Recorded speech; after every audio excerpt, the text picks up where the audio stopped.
Ah, bordel. La chouette d'or retrouvée. Allez, chouette d'or retrouvée. Je connaissais les énigmes par cœur, témoigne un Mayennais.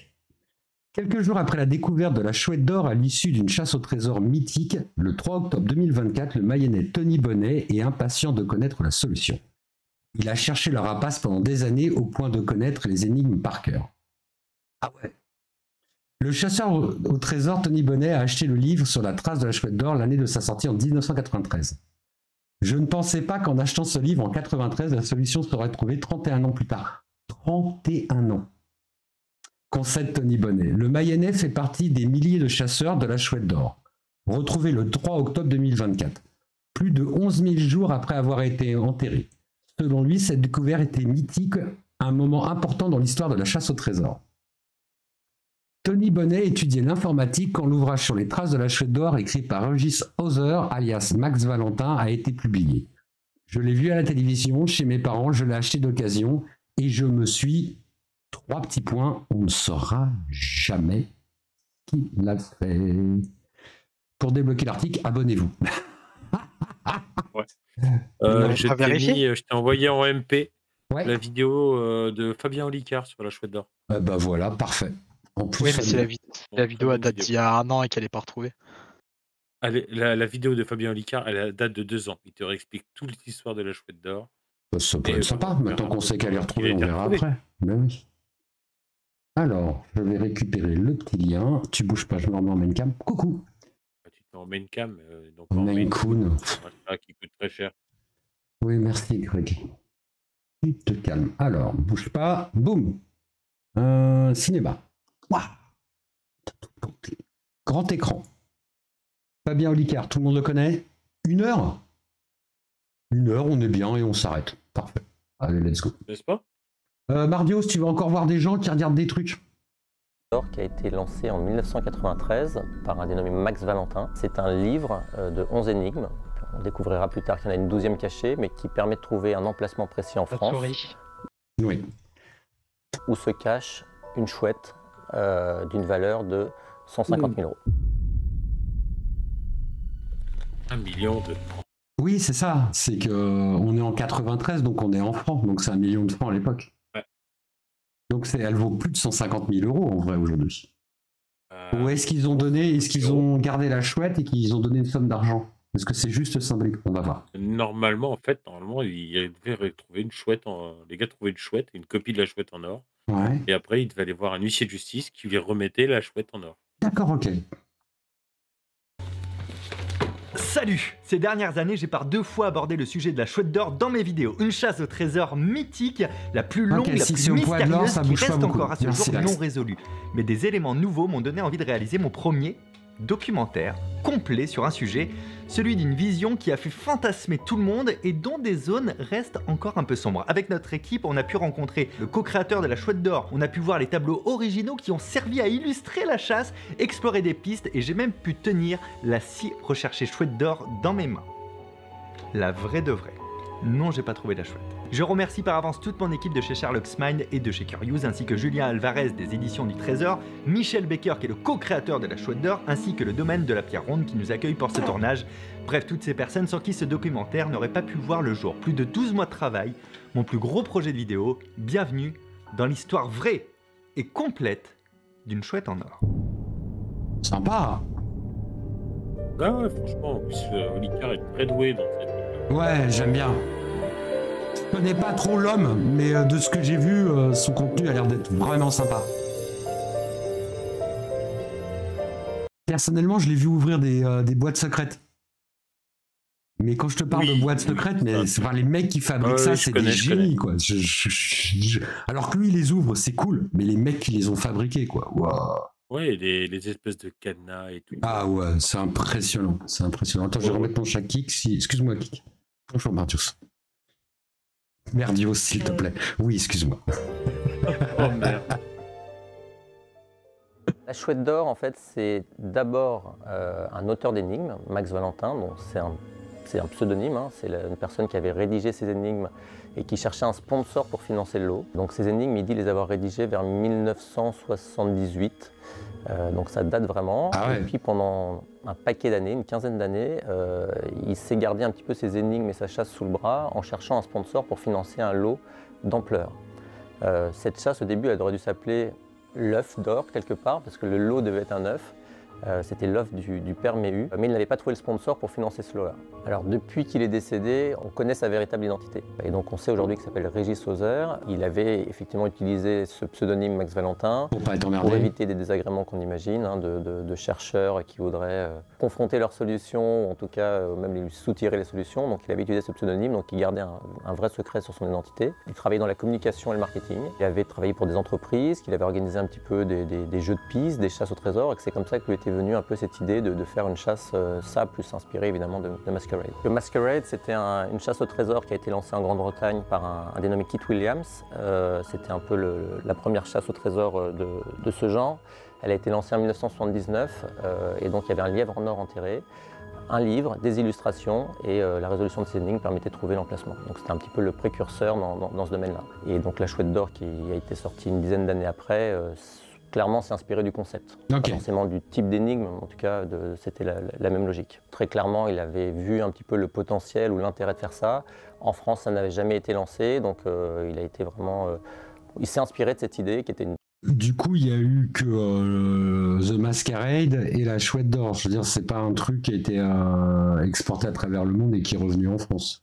C'est le deuxième. Non. Bah, après, moi, par contre, Oui, après, vu le niveau des Américains. Non, en plus, attends, il dit un truc vrai, si je me souviens, c'était à l'époque, c'était donc il y a une dizaine d'années, pour la sortie d'un dessin animé qui s'appelait. Je n'ai plus le nom, je me retrouve un peu comme un con. Mais à Gravity Falls. Et en gros. Souvenir de Gravity Falls. Voilà. Et en fait, ils avaient fait comme ça, pareil, une énigme. Et où il fallait retrouver un personnage de la série dans la vraie vie. Et je me souviens plus, il y a des très bons youtubeurs qui ont dû faire des vidéos dessus parce que c'est comme ça que je suis au courant. Mais voilà, ils avaient pareil mené une chasse au trésor et il y avait une récompense à la fin et c'était à travers tous les États-Unis, etc. Mais le support, c'était dans le dessin animé ou c'était le dessin animé d'un côté et genre un bouquin Je me souviens plus. Je crois que tu avais une part du dessin animé et je crois que sinon c'était peut-être sur un site internet à l'époque. J'avoue que je me souviens plus, j'ai vu une vidéo sur ça il y a 2 ans, quoi. Et bah ça m'intéresse, si tu la retrouves, j'aimerais bien qu'on la voie. C'est parti. Une très bonne idée et la personnaliser et l'adapter pour la France. Voilà. Voilà comment une chasse est née sans savoir qu'elle vivrait autant de rebondissements. Parce que des hauts des bas, la Chouette, elle en a eu et surtout, elle en a encore. Mais la première préoccupation d'un tel projet, c'est de se faire financer le lot qui à l'époque valait 1 million de francs. Soit plus de 220 000 € aujourd'hui, si on compte l'inflation. Voilà, et c'est là où en fait, 220 000 € Becker, artiste peintre, et Michel Becker va financer ce lot. En contrepartie de quoi, il va illustrer cette chasse au trésor et il va renommer mais ça, bon, maintenant tu participes à une vidéo de MrBeast, tu t'en gagnes 5 fois ça. Ouais. Bah, il y a le côté sympa de chercher aussi. Hein. Ouais, mais il y a aussi le côté 35 ans de ta vie. Non, 31 ans, t'imagines. 31 ans. Ouais, mais voilà, cher, c'est que 200 000 balles, t'es content, tu fais pas la gueule, mais ce que je veux dire, c'est que c'est pas non plus. T'es pas tranquille jusqu'à la fin de ta vie, tu mets pas la brique. Ce qui serait marrant, c'est que ce soit un mec qui s'est lancé dans la chasse il y a 3 semaines. Ouais, il y a 3 jours. Ah ouais, non, ça serait horrible. T'imagines. Ah non, ça te tue. Dans l'article qui parlait du mec, je pense que ça doit être lui qui l'a trouvé. Enfin, oui, il l'a trouvé, mais il a mis 31 ans. Il a acheté le bouquin en 93 quand même. Non, mais justement, c'est au moins là ça passe. Je suis d'accord avec Greg. C'est pas non plus un newcomer qui la découvre au pif. Non, il l'a mérité. 31 ans de ta vie. On dirait les frères Laguna avec le trésor de Oak Island. Salut David. Ah non, le lancez pas sur Oak Island. Attends, t'es mal barré. Alec et moi, on aime bien Oak Island. Vivement qu'on attaque les réacteurs. Moi aussi. J'ai hâte. On a hâte. Surtout que je veux absolument voir la dernière on attaque pendant que ton père est pas là. Oh non. Mais toi, t'es vraiment un bâtard, toi. Mais non, attends, vas-y, on aura avancé que quelques trucs. J'ai dit que moi, j'aimais pas. Oui, bah justement. Tu écoutes Greg et tu regardes du Oak Island avec Greg. Mais c'est trop bien, Oak Island. Bien sûr, mais il a eu. Lui, à part la cacabox, de toute façon. C'est avec mais oui. Non. Je suis crazy ici. De quoi? Water Crazy. Mais c'est quoi Water Crazy? Je t'ai vu hurler ça dans le chat hier, mais j'ai pas la ref. C'était le truc, une fois que tu m'as vu regarder dans ma chambre, c'était là, quand la Cacabox, ils ont fait une parodie Total Wipeout. Ok. Alors, David, demain, 13h30. C'est ma dernière soirée. On en a profité pour faire n'importe quoi. C'est demain, 13h30, je rentre. Ils m'ont avancé le rendez-vous d'une demi-heure. Normalement, c'était 14h. On y retourne. La chouette d'or. Donc du coup, il change à la fois le lot, qui passe d'œuf d'or à chouette d'or, et en même temps, il va mettre ses illustrations en fait dans la chasse au trésor. Il faut dire que j'ai été aidé, puisqu'au départ, j'avais un très bon ami qui était donc qui aurait dû être le sponsor de l'opération, qui, comme on le sait, s'est retiré. Je l'ai écrit donc dans la dernière édition, j'ai tout raconté. Et lui, au départ, voulait lancer une marque de joaillerie. Donc son intention, c'était de faire un objet qui non seulement démontre son savoir-faire, mais qui a une valeur, si possible, très élevée, quoi. D'où la volonté, dès le départ, d'inclure 3 kilos d'or. Ah ouais. Chouette. Quand cet ami s'est retiré, moi j'ai pris l'option de dire bon bah j'y vais quoi, je me substitue à lui, je finance l'opération. Oui c'est ça, parce comme ça s'est fait. Tous les matériaux, tout ça c'est toi qui as financé tout à fait, ça. Hein. Tout à fait. Je dois dire que pour moi l'enjeu était très important. Est-ce que ça a été rentable? Bon, mon but c'était d'acquérir une certaine notoriété en tant qu'artiste. Ça n'a pas exactement fonctionné comme ça, mais bon, c'est pas très grave. Sans lui, en fait, le projet ne pouvait... Ouais, il voulait se faire connaître en tant qu'artiste, ça n'a pas fonctionné, donc d'accord. Maintenant, est-ce que ça a été rentable? Ouais, au niveau de la vente de livres, je pense que oui, quand même. Enfin, après, du coup, moi, je connaissais pas, mais vu que tous les deux vous connaissez, c'est que ça a dû être un peu en mode le Da Vinci Code, quoi. Est-ce que... à un moment, ouais. À un moment, on en parlait beaucoup. Et c'est vrai que j'en ai pas entendu parler pendant... ça fait peut-être 10 ans au moins que je n'avais pas entendu parler de ça. Oui, Greg? Non, moi, j'en ai entendu parler il y a 2 ans, quand j'ai regardé la vidéo d'Olicard. Ah, ok, d'accord. Ne pouvait pas exister parce qu'il fallait financer ce lot, qui était quand même une partie importante, on va dire, de la chasse. Et donc, en effet, il a eu un droit de regard, on va dire, enfin, en tout cas, non pas sur les énigmes, parce que ça, elles sont restées vraiment la propriété intellectuelle, en tout cas, et puis il n'a jamais eu accès aux solutions. Mais en revanche, il a eu en effet le droit de, faire des illustrations, ce qui mettait en avant un petit peu sa patte artistique et lui faisait un petit peu de pub en tant qu'artiste. Et 2, il a donné son avis et il a changé le lot qui lui semblait plus correspondre à quelque chose qui lui plaisait. Donc voilà, c'était vraiment un projet commun dans lequel ils se sont partagés. Ils étaient considérés tous les deux comme co-auteurs, même si la réalité c'est qu'il n'y avait que Max Valentin qui connaissait les réponses. Et ils se partageaient à ce titre les droits d'auteur tous les deux, selon une répartition qu'ils avaient fixée entre eux, supérieure pour Michel Becker. En gros, c'était 2 tiers pour Michel Becker, 1 tiers pour Max Valentin, pour tenir compte du fait que Michel Becker avait financé le lot. Le financement est trouvé, mais les créateurs ne veulent pas donner un simple chèque. Ils veulent que leur lot soit une véritable œuvre d'art. Michel Becker se retrouve face à un défi inédit, fondre ensemble. Par contre, je sais pas où il est, mais... Ah si, je sais où il est. Son décor est magnifique. Ensemble des métaux qui n'ont pas la même température de fusion. Oui, j'avais vu ça dans une vidéo qu'avec ça se louait. Une espèce de Airbnb. Et surtout, plusieurs chouettes vont être réalisées au lieu d'une seule. La chouette en or valait à l'époque 1 million de francs. C'est une estimation. Alors la chouette en or, elle fait à peu près 50 cm d'envergure, elle est faite à peu près 3 kg d'or et à peu près 7 kg d'argent. Elle est sertie de diamants. Je crois que le prix après, ça dépend si tu la revends pour qu'elle soit fondue et que tu as l'or, ou est-ce que tu la revends en tant que la chouette elle-même, tu vois. En tant qu'objet d'art, ouais, je sais pas si... Est-ce qu'il n'y a pas des mecs qui sont prêts à payer plus cher que le prix de l'or pour l'avoir exposé dans leur salon, tu vois? J'en ai aucune idée. Ouais, mais est-ce que ça a une aura assez... Par exemple, je sais pas, je vais prendre un exemple à la con. Imagine... C'est un nombre cher, gros. La Coupe du Monde 98. Tu vois ce que je veux dire? Le trophée de la Coupe du Monde 98, je veux bien que ça puisse avoir une énorme valeur symbolique pour les gens. Je sais pas si la chouette, ça peut représenter ça. C'est dégueulasse, ils l'ont tous embrassé, Bert. Ah. Putain, mais... Et bah, je me dis, des fois, les riches savent tellement pas quoi acheter, balancer 500K là-dedans. Peut-être, j'en sais rien. J'ai croisé l'autre jour un mec avec une Ferrari verte. Ah non, mais c'est pas vrai. Si. C'est dégueulasse. Ah, faut vraiment avoir des goûts de chiottes. Mais c'est clair. Ça tire en l'argent. Quelle est la vraie couleur des voitures Ferrari, Greg? Jaune. Bravo. J'allais dire pareil. Bien tenté. À l'époque, qui avait été identifié, c'était à peu près 30 ou 40 000 euros qui était le prix de fabrication. Ça, c'était déjà il y a 28 ans. Donc juste déjà aujourd'hui, sur l'évolution de ces prix-là, on peut être déjà à plus de 100 000 euros. Donc on se rapproche un peu de cette valeur des 150 000 euros. Après, il y a une valeur, on va dire, artistique, qu'il est impossible à chiffrer, c'est un objet unique. Ouais, c'est ça.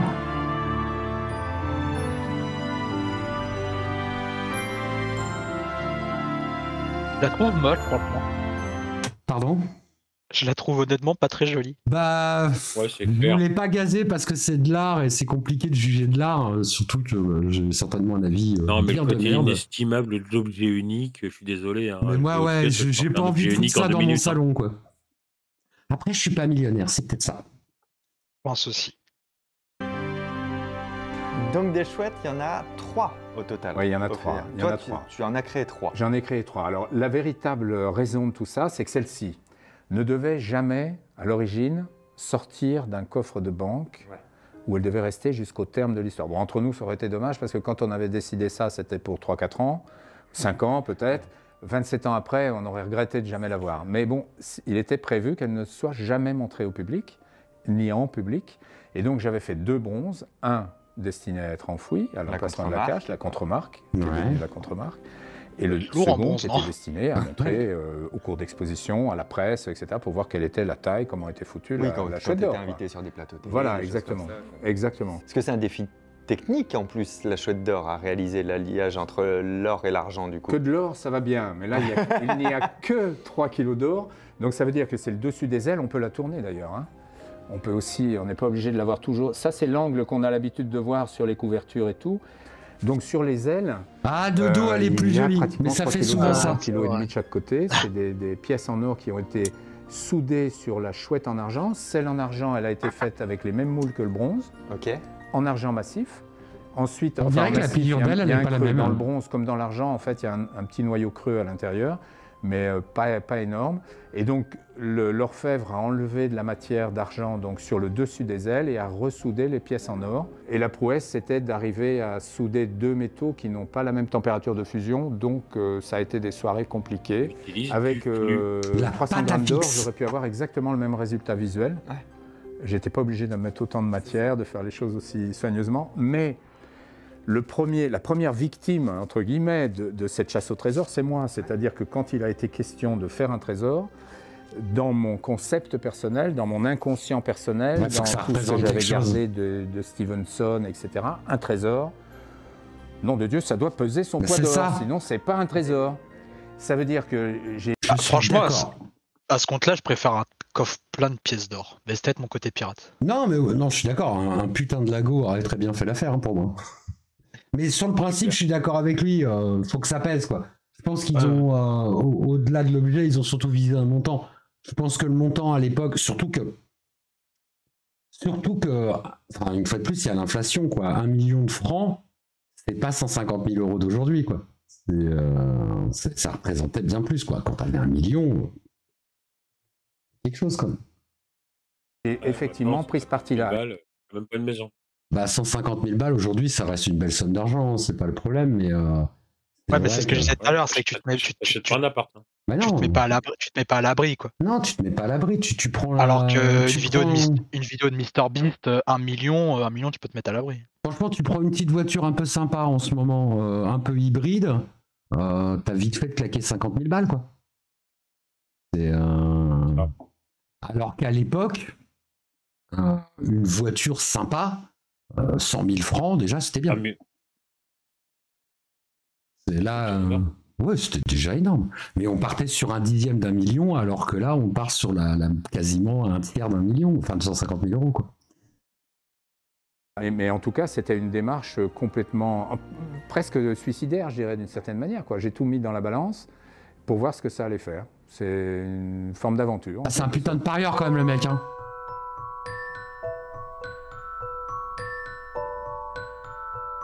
Après, au pire, tu te retrouves toujours avec ta chouette que tu peux vendre, mais faire fond. Pas d'idée Bah non. Parce que une fois que quand t'organises un jeu, c'est un huissier, c'est machin. Une fois que t'as commencé, t'es foutu, quoi. Oui, non, le mec l'énigme a commencé. Oui, il aurait pu s'arrêter avant, je suis d'accord. Oui, je veux dire, quand il a fini le truc et qu'il avait le truc devant lui, il aurait pu en faire autre chose, quoi. C'est vrai. Il aurait pu aussi donner un time, on va dire.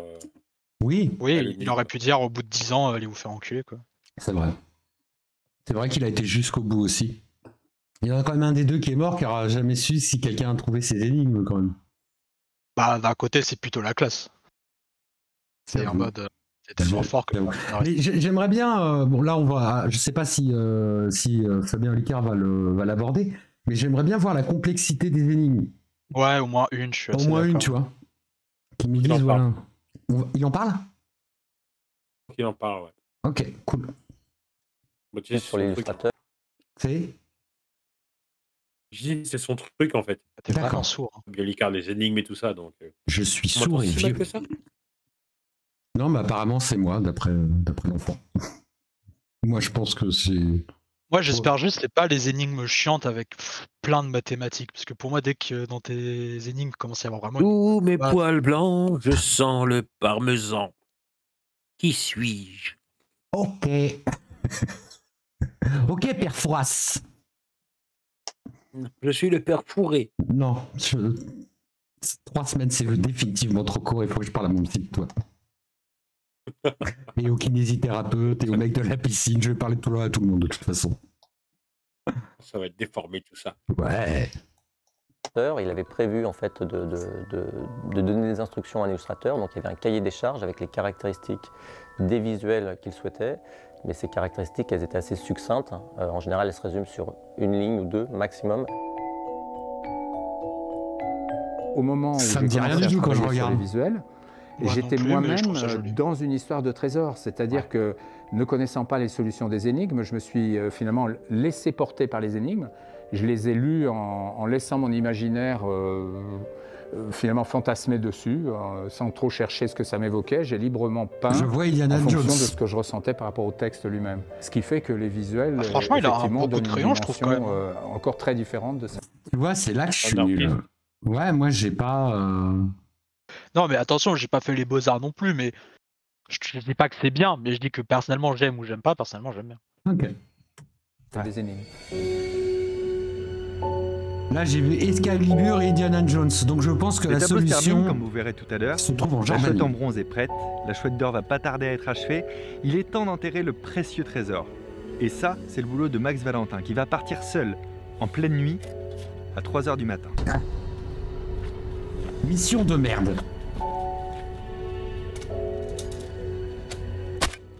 Non, mais du coup, ouais, le mec qui l'a enterré, par contre, faut pas qu'il snitch, quoi. Sinon... Ouais. Est-ce qu'il y a vraiment une chouette enterrée quelque part? Alors la réalité c'est que personne n'est capable de dire ça parce qu'il y a une personne qui l'a enterré, qui est Max Valentin, qui est aujourd'hui décédé. C'est le seul qui connaissait, lui, les solutions des énigmes, et deux, l'endroit où il a, lui, enterré. Il y a que lui qui savait, en fait. Bah, c'est le plus logique, parce que sinon, il y a trop de risques. Non, mais c'est complètement logique. Ils ont jeté la combinaison du coffre avec le coffre. En gros, ouais. Donc, d'un autre côté, qu'est-ce qui serait passé si personne n'avait jamais trouvé, je suppose. Non, je crois qu'il y avait une lettre chez un huissier qui donnait les solutions quand même. Bah justement, je crois que c'est ce que j'ai compris moi vite fait en lisant des trucs sur l'article, enfin sur l'affaire. Je crois que c'est qu'en gros, ouais, il avait donné une lettre avec un huissier où il y avait des indices. Que là, vu qu'il voyait que ça avançait pas et après avoir bataillé avec l'huissier, il a réussi à avoir les lettres. Qu'il a donné quelques indices et c'est avec les indices en plus que les gens ont trouvé. D'accord, ok, il y a eu un petit peu d'aide, ça marche. La chouette d'or, nuitamment, ce que j'ai vu, en tout cas. à 3h du matin, dans vraisemblablement une forêt. Et voilà, mais en effet, on n'a pas de certitude. En revanche, la chouette d'or, la vraie chouette d'or, n'est pas celle qui est enterrée. Pour éviter que des personnes ne tombent par hasard sur cette chouette d'or, avec un putain de détecteur, même s'il était enterré à 80 cm. Il a ouais, été mais est-ce que t'as pas moyen bronze, de genre qui devait être tracer à peu près l'idée où ça pourrait être? Parce que genre, par exemple, le mec, faut qu'il l'ait enterré dans un endroit où il sait que personne va construire ou acheter ou quoi que ce soit. Mais oui. Donc est-ce que tu peux pas genre retrouver avec les titres de propriété des indices ou j'en sais rien? J'en sais rien, mais d'un autre côté, il se serait passé quoi si moi je me balade en forêt et que en ramassant un champignon, je trouve la chouette? D'après ce que j'ai acheté le bouquin, rien. Est-ce que j'ai le droit à la chouette ou est-ce qu'il faut que je prouve que je suis capable de résoudre les énigmes? ce que j'ai lu, moi, dans le truc, il demandait la chouette plus la solution à la dernière énigme. D'accord, ok. Il y avait quand même un pour petit éviter contrôle. l'injustice de quelqu'un qui fait pas un mec qui arrive avec une chouette qu'il a fait lui-même. Ouais, non, mais là, je pense qu'il y a moyen de l'authentifier, c'est pas encore trop le problème. Non, mais le mec, il la trouve par hasard, ou Alec a raison, 31 ans. Je veux dire, un terrain qui était apparemment peut-être pas constructible, et peut-être pas assez constructible, et là, il y a un lotissement qui se crée, et t'as Manuel, maçon OP2, qui, en traçant la première tranchée, tombe dessus, tu vois. Ça se peut. Qu'est-ce que c'est que cette merde? Qu'est-ce que c'est que cette saloperie encore? Il y aurait dans le coffre contre la véritable en sachant qu'à l'origine, Max Valentin avait l'intention de n'enterrer qu'une petite plaque de plexiglas gravée avec bravo, vous avez gagné, téléphonez à tel numéro. Entre parenthèses, 27 ans après, le numéro est plus bon. Hein. Ouais. Le numéro est plus bon. Hein. Donc... Parce qu'avec la chouette, il y a quand même un petit mot. C'est ce qu'il a dit, j'en sais rien. En fait, lui seul le sait, puisque personne n'a pu le vérifier. Les seules instructions qu'a donné Max Valentin, et heureusement comme qu'il a donné celle-ci, c'est que la chouette était enterrée sur un terrain public. Donc, ce qui a permis d'éviter quand même de saccager quelques jardins de voisins, pour éviter en effet qu'on aille... Ouais, mais en 30 ans, il n'y a pas des terrains publics qui peuvent devenir privés. Mais bien sûr que si. Ah, voilà, c'est pour ça. Non, mais même... Par exemple, une forêt domaniale, pas du tout. Ah. Ouais, peut-être. Ouais. Mais par contre, il y a des terrains qui sont même peut-être considérés comme pas constructibles et qui sont passés constructibles par la magie de la mairie. De quoi? La magie de l'enculotte de la mairie. Ouais. C'est ce qu'ils font devant chez moi, en fait. Chez moi, j'ai un stand, j'ai rien du tout. Ouais. Il devient constructible. Ah non. C'est censé être la coulée verte, non. Non, plus maintenant. Moi, j'avais eu le cas et j'avais trouvé ça encore plus dangereux d'une mairie qui avait réquisitionné un terrain qui n'était pas constructible parce que le long d'un ruisseau qui pouvait rentrer en crue, et ils ont repassé le terrain constructible pour construire la garderie des enfants l'été, là, comment ça s'appelle Ah ouais, c'est ça. Ah, c'est très... Oui, je m'en souviens. Oui, tu t'en souviens, tu y as été. Tu y as été. Et effectivement, c'est vrai que c'était à côté d'une rivière. Ah ouais, et moi quand j'avais posé la question, on m'a dit non, mais ça va, ça fait au moins 15 ans qu'il n'y a pas eu de crue. Ouais, d'accord, mais s'il y en a une demain, vous allez mettre des enfants quand même. Non, ça les inquiétait pas trop. Bref. Ça flotte les gosses. Oui, avec la petite bouée canard. Il y en a trop de toute façon. J'en ai marre de vous deux. Dès la publication du livre. À part cette information, il n'a rien donné d'autre évidemment sur le lieu de la cache. Il a donné quelques indications ensuite après, mais voilà, il est resté assez vague. Il y a des problèmes avec ses yeux. Il y a eu au final 3 éditions du livre sur les traces de la chouette d'or. Alors, la deuxième édition comporte exactement les mêmes éléments que la première, avec quelques traces de changements, a priori pas vraiment importants, comme 1 point rajouté dans l'énigme 500, ou encore 3 points après le titre de l'énigme 780, oublié à l'origine par typographe. On y trouve également un lot supplémentaire de 1000 bouteilles de Grand Cru, ainsi que des photos et des documents relatifs à Michel Becker. La 3e édition comportera encore ces éléments et sera enrichie d'une lettre supposément signée par un chouetteur. Il y aura aussi de nouvelles indications telles que les localisations négatives. En gros, ce sont des lieux où la chouette n'est pas, ainsi qu'une interview de Max Valentin, mais aussi des informations supplémentaires que les chouetteurs ont déjà trouvées depuis très longtemps, en réalité. 3 éditions, car le lancement de la première édition va avoir un succès bien au-delà des espérances des auteurs, générant d'ailleurs les premiers problèmes. Il n'avait pas du tout l'intention d'enterrer un bronze, et ça a permis, alors c'est curieux parce que ça a eu un effet inattendu, c'est qu'en réalité ça a permis pour l'éditeur et pour Régis Hauser d'accélérer la publication du bouquin. Ils voulaient sortir ça le plus vite possible. Donc la vraie chouette d'or, celle-ci était encore en fin de fabrication chez l'Orfèvre où je me rendais régulièrement à Lyon. Et le bronze qui lui était terminé a servi à l'éditeur pour faire une belle vue photoshopée à mort de la couverture. On pense que c'est la chouette d'or, mais en réalité c'est le premier bronze, c'est pas celui-là, c'est celui qui est enterré, que Max Valentin a utilisé, dont Max Valentin a utilisé la photo pour la fournir à l'éditeur. Il est allé l'enterrer, l'éditeur a vite fait son montage, Et puis le livre est sorti et je crois que La Chouette d'Or, j'ai dû la terminer, elle a dû être livrée en réalité 2 mois après ou quelque chose comme ça. Les médias s'en sont emparés, il y a eu 3 éditions, on estime qu'il y a eu 70 000 ventes, plus de 200 000 chercheurs à l'époque. Voilà, donc ça c'est beaucoup de gros chiffres, il y a eu des reportages télé.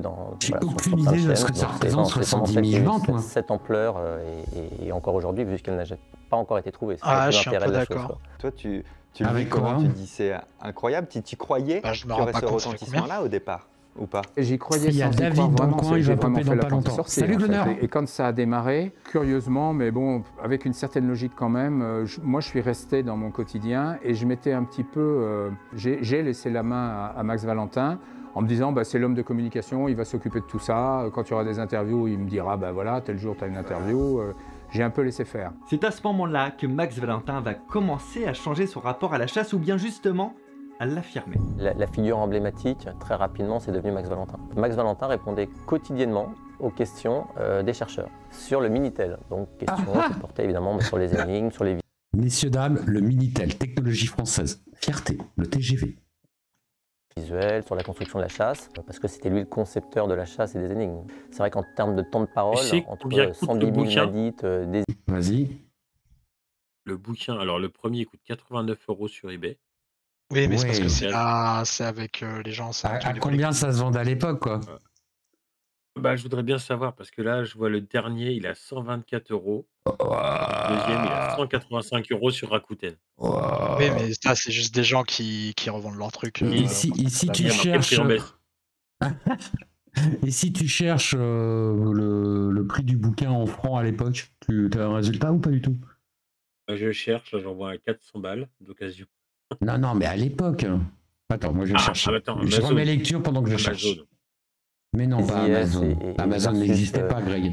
Michel Becker, dont certes on voyait le visage, mais qui n'avait pas accès un petit peu au secret des dieux, le combat était un peu perdu d'avance pour, en tout cas gagner pour Max Valentin, quoi. Et il a subi ou ressenti le même effet de surprise que moi. Il a été probablement un peu dépassé parce qu'il y arrivait, parce qu'il était, lui, en avait rêvé, puisqu'il avait conçu ses énigmes en se disant « il faut que je me trouve un sponsor ». Et quand ça a pris 37,95 €. Il est sorti de son rôle à 37 de consultant. Il avait un petit cabinet de consulting pour le marketing. Il était spécialisé dans la vente par correspondance, donc c'est pas spécialement sexy comme truc. Et là, il s'est retrouvé en première ligne, mais paradoxalement, nos conventions de départ, d'abord au départ, il ne devait même pas signer le livre quand il y avait le sponsor. Après, il m'a dit, maintenant que le sponsor s'est retiré, on va mettre nos 2 noms. Moi, je vais mettre un pseudo. Mais au départ, il devait vraiment rester dans l'ombre. Il ne devait pas du tout se faire connaître. Il y a des goodies. Logique. Ils essayent de faire un peu de business autour. Attends, je vais te montrer ça quand même. Je te montre ça. Ne bouge pas, public adoré. Lax, lui, il a pas fait là le show de marketing, mais par contre, le mec qui a créé l'énigme, lui, il faisait du marketing à la base. C'est de là que l'idée est venue. Alors là, on est sur le site donc, de Michel Becker. Donc c'est le mec qui a fait les tableaux.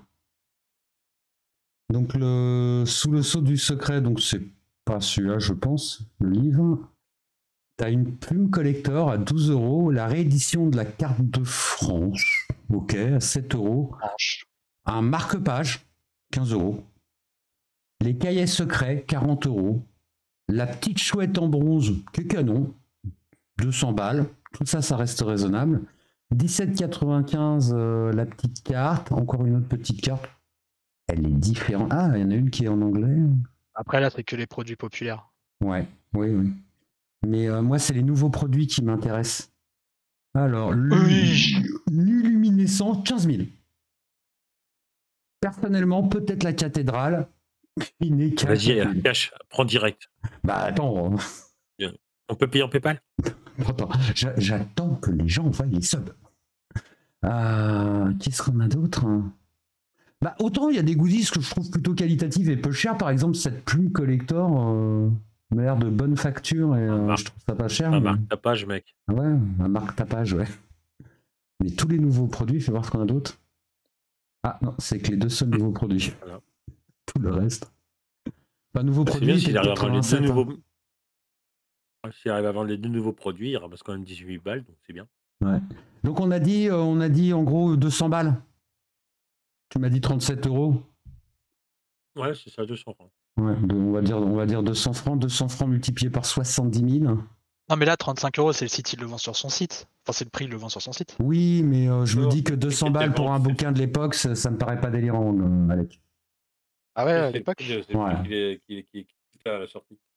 Okay. Je serais pas surpris. Donc 35 € aujourd'hui, ça me semble un peu dans les mêmes ordres de prix. Je suis pas surpris. On va chercher la chouette d'or. Donc, parti là-dessus, il avait tout fait pour que son anonymat soit respecté. Et en même temps, il était en première ligne partout, puisque c'est lui qui tenait le Minitel. Voilà comment est né quelque chose d'unique et de mythique. En faisant nos recherches, nous-mêmes avions du mal à nous dire que cette histoire est contemporaine. Avant de voir comment, je vous emmène sur les pistes de la chasse et la construction de ces énigmes. Parce que si la chouette est toujours enterrée, c'est bien parce que ces 12 énigmes sont uniques en leur genre. J'ai dit 12 ? Oui. Pourtant, le livre ne comporte que 11 énigmes.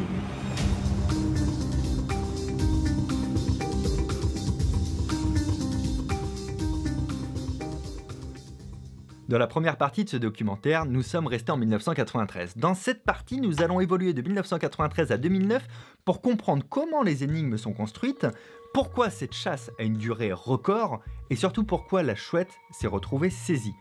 Vous allez voir que les dessous de l'histoire sont bien aussi ce qui me dingues semblait. que les énigmes en elles-mêmes. Vous me souvenez bien qu'il y avait une histoire comme ça.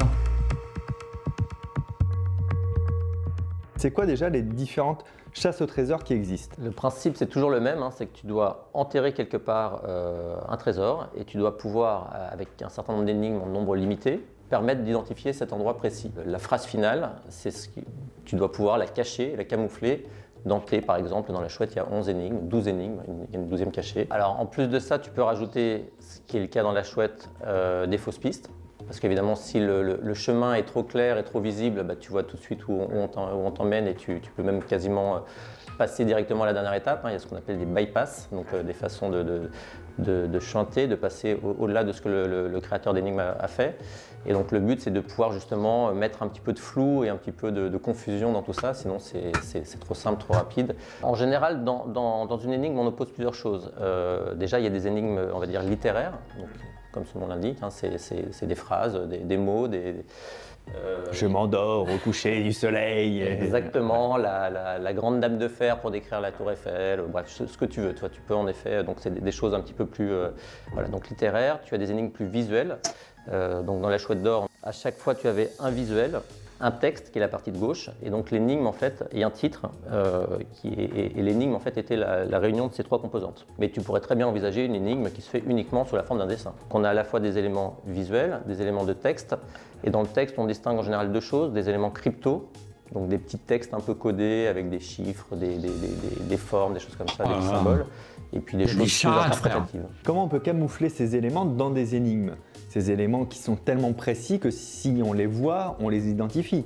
C'est compliqué justement parce qu'en plus de ça, alors c'est l'élément littéraire clairement, c'est en écrivant des phrases qui t'emmènent d'un point à un autre.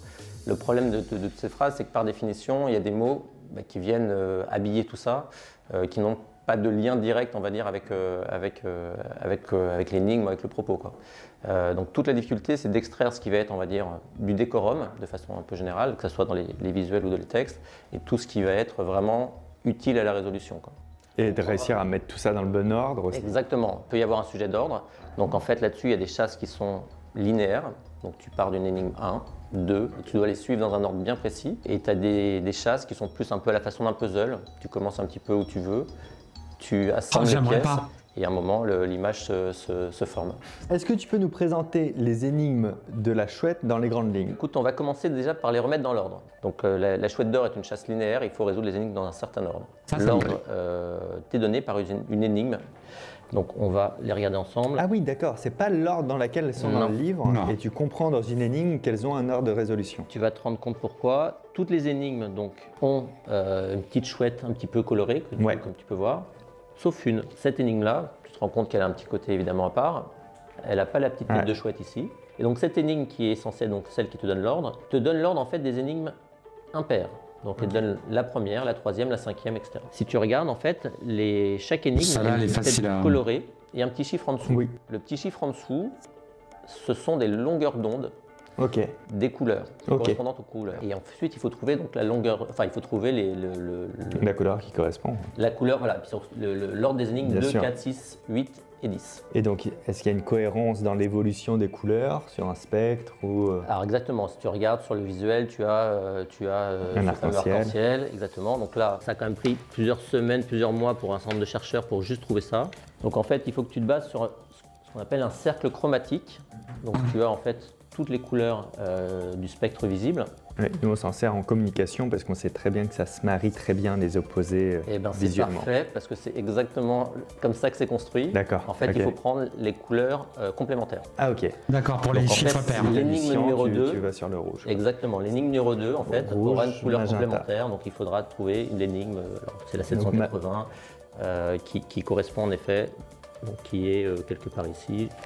Voilà, qui va être ici. Rouge rosé. Et donc en fait, tu prends à chaque fois l'énigme paire t'est donnée par la couleur complémentaire de l'énigme impaire. Ok, là on est typiquement sur une énigme relativement facile, dans le sens où quand tu l'as compris, là j'aurais pu peut-être trouver. Il n'y a pas de doute. Il y a zéro doute parce que c'est ça la difficulté pour l'instant des énigmes de la chouette, c'est à chaque fois de se dire est-ce que je suis sur la bonne piste ou pas. Là, cette première énigme qui permet de tout mettre dans le bon ordre, elle était relativement accessible. En fait, tu as deux difficultés. Est-ce que je suis sur la bonne piste ou pas? Ça, c'est un premier point tout à fait valide. Et c'est est-ce que j'ai tout résolu ou tout identifié dans l'énigme. Tu vois, c'est un peu comme si tu es dans une pièce, tu sais qu'il y a des choses à trouver, mais tu ne sais pas combien. Parfois, tu t'arrêtes parce que tu as l'impression d'avoir trouvé un élément et en fait, il te reste peut-être 2-3 petits éléments encore à trouver. Quand je replonge dedans, comme dans un escape game. Pour la préparation de cet échange, à chaque fois, c'est passionnant. Tu lis, tu essaies de dire tiens, il y a peut-être une nouvelle piste là que je n'avais pas identifiée, creusons le sujet et puis tu replonges un peu comme quelqu'un comme une addiction. Hein. Enfin, clairement, il y a une vraie logique d'addiction. Comme toute passion, j'ai envie de dire. Il y a la passion et puis après il y a tu commences, tu as envie de finir. Le passage possible à une obsession qui est assez fin. Ah oui, non mais c'est obligé. Quand tu commences à rentrer là-dedans, si tu commences à découvrir des énigmes, tu as envie de trouver quoi. J'imagine pas la frustration des mecs qui étaient pas trop loin parce que je suppose que le mec qui a trouvé au bout de 31 ans, il y a des gars qui étaient quand même pas très loin. C'est intéressant de savoir. Et clairement, il y a des chercheurs et des chouetteurs qui ont un peu vrillé là-dessus. Qui ont sacrifié, à mon avis, des moments personnels, professionnels, qui ont sacrifié des choses parce qu'ils étaient complètement devenus obsédés par la chouette. Vous imaginez, le jour d'après, une fois qu'on aura trouvé cette chouette d'or, pour vous, ça va être un grand vide, sérieusement? Oui, je pense aussi bien pour les chercheurs que pour Max Valentin, ça peut être un grand vide. Je ne veux pas dire qu'il n'y avait que ça qui comptait, mais ça occupait une bonne partie de mes loisirs, de mon temps libre et de ma famille. Je suis pas surpris. Comment on peut réussir à pointer précisément un point sur une carte? Si tu prends la carte de France qui est derrière nous, donc le principe c'est 1 cm fait, je crois, 1 km. Ouais, même pas 10 km. Excuse-moi, j'ai une bêtise, c'est une carte un millionième, exactement. Donc tu imagines bien que si tu pointes 1 mm, par définition, ça sera 1 km, donc la zone est beaucoup trop grande et tu peux pas. Voilà.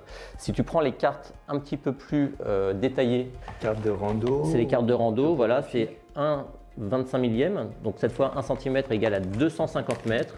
Et donc tu vois même une trace de 1 mm, ça fait 25 mètres. Si tu as 25 mètres carrés, c'est impossible. Donc en fait, tu ne peux pas pointer formellement sur une carte, c'est pas suffisant. Attends, tu es en train de remettre en cause le fantasme de la carte au trésor où il y a un grand X à un endroit et tu te dis mais vraiment comment il déterre là le trésor? Oui, c'est ça. Sur la chouette d'or se pose la question de savoir est-ce qu'il y a un élément de référence, un arbre, un poteau, une statue. Et on envoie après des indications, 3 pas vers le nord. Exactement. Exactement. Okay. Sauf que Max Valentin a indiqué, alors là je suis obligé de me référer à un fameux Madite. Un Madi ou Madite, je t'avouerai que ça n'a jamais.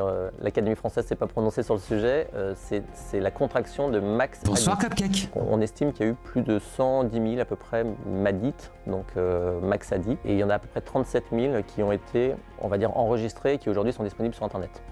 Donc aujourd'hui, il y a des moteurs de recherche de Madite. Vous pouvez chercher par mots-clés dans les questions et les réponses surtout de Max Valentin. Donc tout ça permet théoriquement d'affiner, d'éliminer certaines pistes en disant par exemple est-ce que tel élément d'un visuel avait son importance, est-ce que telle formulation dans une phrase était juste une construction on va dire littéraire ou est-ce que c'était un élément important pour la chasse.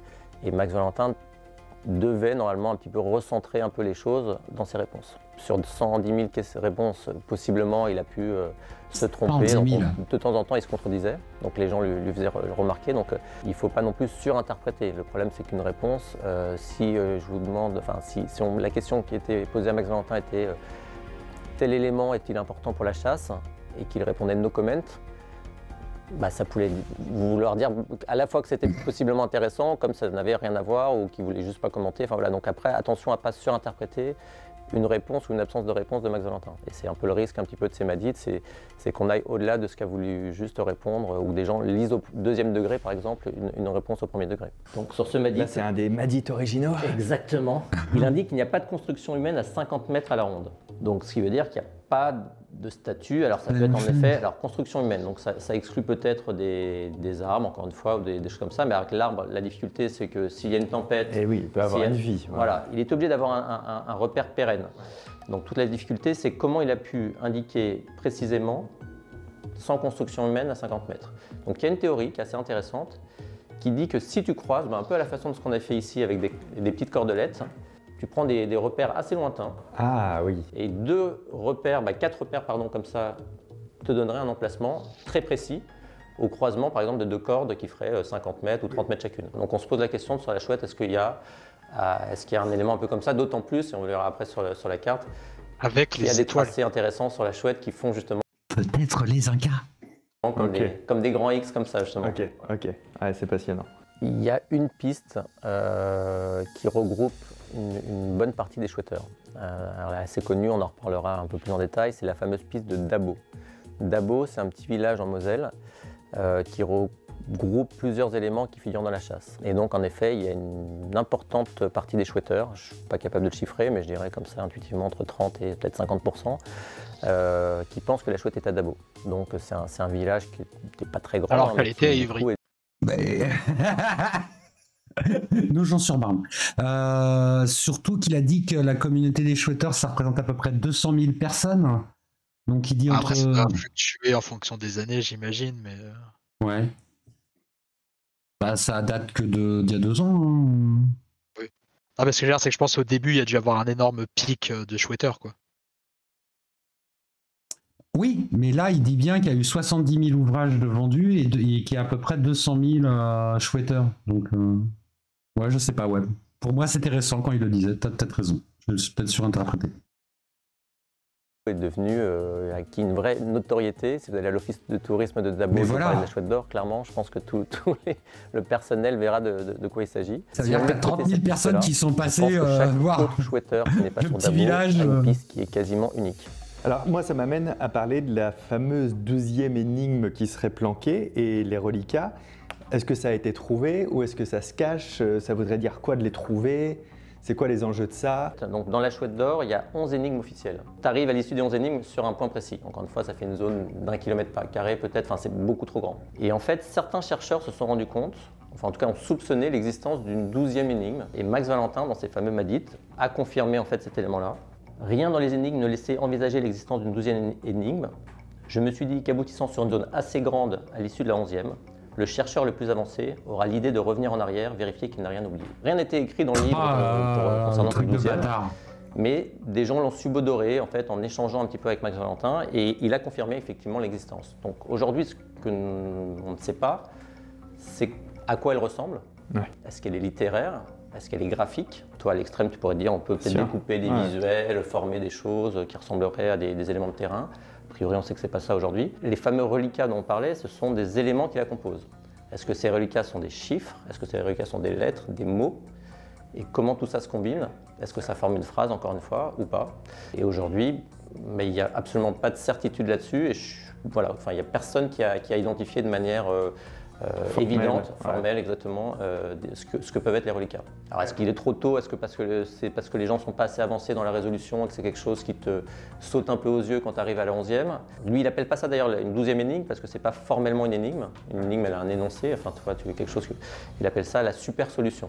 Donc c'est-à-dire, tu reprends un petit peu tes solutions, tu reprends des éléments qui t'ont servi mais qui ne sont pas la solution finale de tes énigmes, donc des espèces de points d'étape peut-être. D'où le mot reliquat. Voilà, des choses que tu as mis un petit peu de côté, exactement, et puis tu composes tout ça Alors il doit y avoir une cohérence entre eux, on imagine que c'est pas mettre des choux et des carottes, enfin voilà, faut trouver un peu une logique. Mais c'est ça qui est surprenant, c'est de te dire que tu n'as pas, voilà, les gens n'ont pas croisé suffisamment de ces éléments, et encore une fois, il faut pouvoir pointer un endroit précis. Donc si c'est une phrase par exemple, ça nécessite au moins 15 ou 20 lettres, tu vois, quelque chose pour te dire à 3 mètres, grand chêne, enfin tu vois, quelque chose comme ça. Passionnant aussi de se dire, ok, donc il a pu, en fait c'est presque une clé de sécurité, c'est-à-dire celui qui trouve vraiment parce qu'il avait déjà tout à ce moment-là et que je lui donne le dernier truc pour la précision en fait. Alors moi j'ai une théorie là-dessus, mais que bon, je peux te partager, mais c'est parce qu'il doit avoir verrouillé les choses justement. Il a dû vraiment faire un truc un peu malin qui nécessitait que tu aies tout résolu. Ouais. Et donc possiblement, les reliquats sont issus, moi je pense peut-être, des villes par lesquelles tu vas passer ou des trajets que tu vas faire sur ta carte. Comme ça, tu es certain qu'il faut avoir fait exactement le bon trajet dans le bon ordre et que si tu te plantes un moment, bah, quelque part tu n'as pas tout. C'est une possibilité, toi. Encore une fois, il y a zéro certitude, il faut être très humble. J'ai tellement envie de connaître la résolution du problème. Il faut absolument qu'on trouve s'il y a une vidéo ou un article qui... Il n'y a pas. Ça a été découvert récemment ou pas? Ça a été découvert... le 3 octobre, je suis con, on l'a dit tout à l'heure. Bah ouais, c'est découvert le 3 octobre et surtout ils sont frustrés de pas... En fait, si tu veux, il y a une communauté Discord des chouetteurs ouais. Et bah, ils savent pas encore par qui ni où il a été retrouvé. Ok, on sait juste que c'est... Mais si, je l'ai lu tout à l'heure, c'est le Mayennais. Attends. Oui, le Mayennais, oui, mais on sait pas... Oui, on connaît pas son nom, ok, d'accord. Bah voilà... Mais est-ce que c'est ce mec-là, le chasseur de trésors? Non, ok, d'accord. Ça non, Mayennais, il dit qu'ils sont frustrés en fait parce qu'ils n'ont pas le... D'accord. Oh, je pense qu'on va le savoir quand même. C'est parce que c'est récent, mais on va en parler. Oui, j'espère en tout cas, parce que là j'ai vraiment envie de savoir du coup. Et j'ai pas envie de me retaper toute la chasse, surtout qu'il n'y a plus rien à gagner. Sur ces sujets-là. Une deuxième énigme qui se dévoilerait au moment où on trouve la réponse aux 11 énigmes précédentes. Ça c'est dingue. Des reliquats qui existent justement pour créer et résoudre cette 12e énigme. Les énigmes de cette chasse sont aussi imbriquées que les rêves du film Inception. Mais est-ce la seule difficulté des énigmes qui rendent cette chasse aussi longue? Non, il y a une autre explication. C'est quoi habituellement la durée d'une chasse? Alors on a évoqué Masquerade, donc, qui était un peu la référence. Donc, elle a duré à peu près 3 ans. Donc c'était un petit peu la première chasse d'ampleur en Angleterre. Si on évoque une autre chasse d'ampleur faite par Max Valentin, qui était le trésor d'Orval, qui avait un globe d'une valeur de 200 000 €, donc elle a duré 1 an et demi. On a des chasses qui ont duré en général à peu près 1 an. Le premier a duré 1 an, la deuxième un petit peu moins. Si je devais faire un peu une moyenne de tout ça, je dirais c'est entre 1 an et 3-4 ans. Ok, voilà. D'accord. Et je crois que Max Valentin lui-même avait estimé la chasse, alors estimé, je ne sais pas comment il avait pu estimer ça, mais entre, on va dire, 18 et 24 mois, voilà. Et c'est possible pour un auteur de calibrer sa durée de chasse? C'est très compliqué, c'est même quasiment impossible parce qu'en fait, ça oblige à se mettre dans l'esprit de tous les chercheurs potentiels. Donc après, la question se pose, mais c'est plus un élément de construction de chasse, c'est des verrous. C'est-à-dire des éléments vraiment, tant qu'on n'a pas débloqué cet élément-là, il y a une espèce de point de blocage dans la chasse. Donc la question c'est ça, c'est plus une question de où est-ce que je mets mes verrous, à quel endroit un petit peu de la construction de la chasse, est-ce que je les mets très tôt, pas très tôt, combien j'en mets. Donc c'est un petit peu comme ça que les créateurs de chasse peuvent plus ou moins verrouiller. Pourquoi Max Valentin commence à donner des IS? Alors IS, pour dire un petit peu de quoi il s'agit, oui, c'est une indication supplémentaire. Donc l'indication supplémentaire, c'est l'auteur d'une chasse de trésor peut en fait communiquer, alors sur son site web, par voie de communiqué de presse, enfin peu importe, des indications qui permettent un peu de débloquer la chasse. Donc Max Valentin a publié un certain nombre d'IS, d'indications supplémentaires, entre 93 et 96, donc pendant les 3 premières années à peu près de la chasse. Il y a un élément important, c'est que beaucoup de gens se sont interrogés pourquoi Max Valentin avait arrêté de publier des IS en 96. Il a vu que la chasse quand même n'était pas trouvée par définition. Au bout de 5 ans, au bout de 10 ans, beaucoup de gens se sont dit il pourrait peut-être donner un petit indice aujourd'hui. Et il ne l'a pas fait. Alors il a toujours considéré qu'il avait donné un petit peu tout ce qu'il pouvait sans ensuite biaiser trop le jeu. Évidemment, le but c'était pas qu'après une IS soit trouvée en 24 heures et que les gens déboulent dans une forêt avec des pelles pioches et que ça se finisse de façon un peu violente. L'analyse pour moi des dernières IS peut donner quelques informations parce qu'il a dû donner un peu plus dans les dernières en effet. Bien sûr. Pour essayer de déverrouiller sans pour autant évidemment c'est pas le but du jeu. Oh, mais c'est juste un code César, c'est tout. C'est juste un code César. Ferme ta gueule. Qu'est-ce que tu veux dire par là? Bah, en vrai, j'en sais rien, mais ça ressemblait à un code César. Putain. Alors Max Valentin a reconnu l'existence de fausses pistes, donc ça c'est certain. Il a même été un peu plus loin dans son analyse, il a évoqué une fausse piste autoroutière, c'est-à-dire en disant, il a pris une analogie, enfin il a dit voilà, c'est un peu comme si vous avanciez sur une autoroute, il y a une petite bretelle de sortie et tout le monde continue à fond sur l'autoroute, donc sur la fausse piste, et oublie un petit peu de sortir sur la véritable solution qui était une petite bretelle de sortie que les gens oublient de prendre. Voilà. Chaque chercheur, chaque chouetteur va développer sa propre théorie, arriver à un point, et je pense qu'il n'y a quasiment jamais deux fois la même piste. Alors c'est une spécificité de cette chasse assez incroyable. Donc chacun développe en fait à partir d'un même livre, des mêmes énigmes, des théories complètement différentes. Et ça c'est vraiment quelque chose qui est très spécifique à la chouette. Aujourd'hui, quand on lui parlait un petit peu quand on lui parlait de son vivant évidemment, de la durée record de sa chasse, Max Valentin a expliqué s'il devait changer une chose aujourd'hui dans la chouette d'or, c'est qu'il ne mettrait pas autant de fausses pistes. Parce qu'il se rend compte que justement les chercheurs sous-traitent ces fausses pistes d'eux-mêmes et qu'il n'y a absolument pas besoin d'en rajouter. Après, des coïncidences, il y en a énormément. C'est vrai que c'est très très impressionnant quand on lit un petit peu les forums et les solutions des uns des autres. Mais c'est toute la complexité et c'est encore plus renforcé à l'heure d'Internet et d'outils comme Wikipédia, qui avec des éléments historiques, des dates, on peut trouver des corrélations entre tout. Le fameux bec de Moncoq, ouais. Il n'y a rien à trouver dedans. Il ne va pas d'un côté sur Cherbourg et de l'autre côté ailleurs. Si tu continuais un petit peu les tracés du coq sur la carte de France, tu te rends compte qu'en fait, ils arrivaient sur certaines villes. Et ce n'étaient pas des villes anodines parce que c'est des villes qui servaient dans le cadre des autres énigmes. Ah oui, d'accord, qu'on retrouvait plus tard. Exactement. C'est un putain de hasard. Cherbourg, Roncevaux, voilà. Et donc, a priori, ça ne fait pas partie de ce que Max Valentin a demandé à Michel Becker de faire. Et donc, se pose aussi une question de ça. C'est est-ce que cette fameuse tête de coq, les formes du bec, etc., est-ce que c'est quelque chose qui a été une énorme intuition de Michel Becker ? Coup de chance incroyable. Mais du coup, Michel Becker n'a jamais donné l'intitulé des dessins qu'avait demandé Max Valentin. Parce que ça aurait pu l'aider. S'il lui avait dit dessine-moi juste un coq rouge, on sait du coup que c'est le coq rouge qui est important. Pas la forme du bec ou quoi que ce soit, quoi. Je sais pas, moi quand j'ai compris quand il a expliqué comment il l'a dessiné, j'avais compris que c'était genre juste il avait le titre des énigmes, quoi, comme tout le monde. Non, il a dit qu'il avait des descriptions succinctes. Genre qui des fois tenait sur une ou deux lignes. C'est ça qu'il dit. Franchement, avec des descriptions succinctes, c'est dur de faire un truc. Oui, mais maintenant tu sais pas ce que c'est les descriptions. Il a peut-être dit je vois un volatile avec le bec qui pointe vers Brest-Cherbourg, n'importe quoi. Où est-ce que c'était le truc? C'est juste dessine un coq. Ouais. Et du coup, ça aurait pu aider. Il aurait pu aussi aider un peu, lui, avec ça. Je sais pas s'il l'a fait. Peut-être dans l'édition spéciale, à 47 €. Voilà, coïncidence.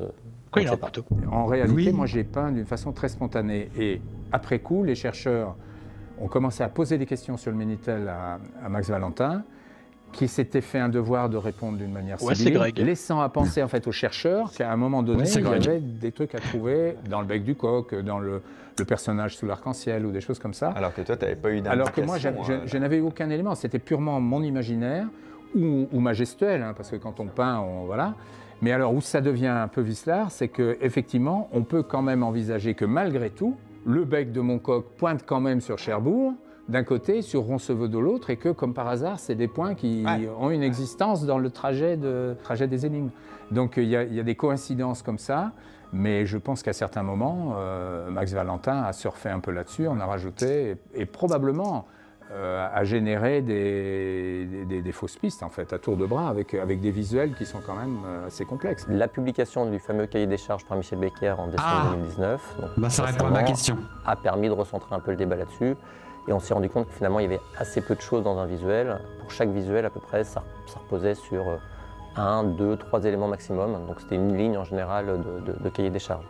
Donc ces visuels sont à la fois importants pour la résolution, mais on sait aujourd'hui qu'il n'y a pas non plus des informations critiques dedans, quoi. Donc clairement, le texte, je pense, a une importance beaucoup. Enfin voilà, c'est plus primordial évidemment que les visuels, quoi. Aujourd'hui, le cahier des charges. Si ça se trouve, les dessins ne servaient justement à résoudre la dernière énigme. Peut-être qu'arrivé sur place, je sais pas, là j'ai vu un coq, j'ai vu une épée, j'ai vu une clé. Peut-être qu'avec ces éléments-là, tu arrivais à déterminer précisément le point. Avec la 12e énigme, c'est de réunir les dessins quand tu es sur place. Dans le coq et tu t'en sers comme une épée. Presque, Greg. Oui, j'avoue. Formel et rédigé dont on dispose indique un coq avec ses pattes sur bourge. Ce qui illustre quelque part que entre le cahier des charges dont on dispose qu'il y a eu et ce qu'il y a pu y avoir derrière, il y a peut-être eu quelques éléments. Donc l'important c'était Max Valentin, donc le créateur des énigmes, indiquait que certaines fausses pistes étaient assez élégantes et en fait se continuaient sur plusieurs énigmes. Et c'est là où ça devient compliqué, c'est que tu pars sur une fausse piste, mais à ce moment-là tu ne le sais pas. Et tu arrives à une autre énigme la valider. Où tu as des éléments... Où ça rentre en résonance quand même. Exactement, tu as une confirmation, tu dis ah bah tiens ça suit, il y a une suite logique et ça peut continuer sur plusieurs énigmes et c'est vrai que c'est compliqué si tu n'as pas un élément, un sens interdit, un moment qui te dit...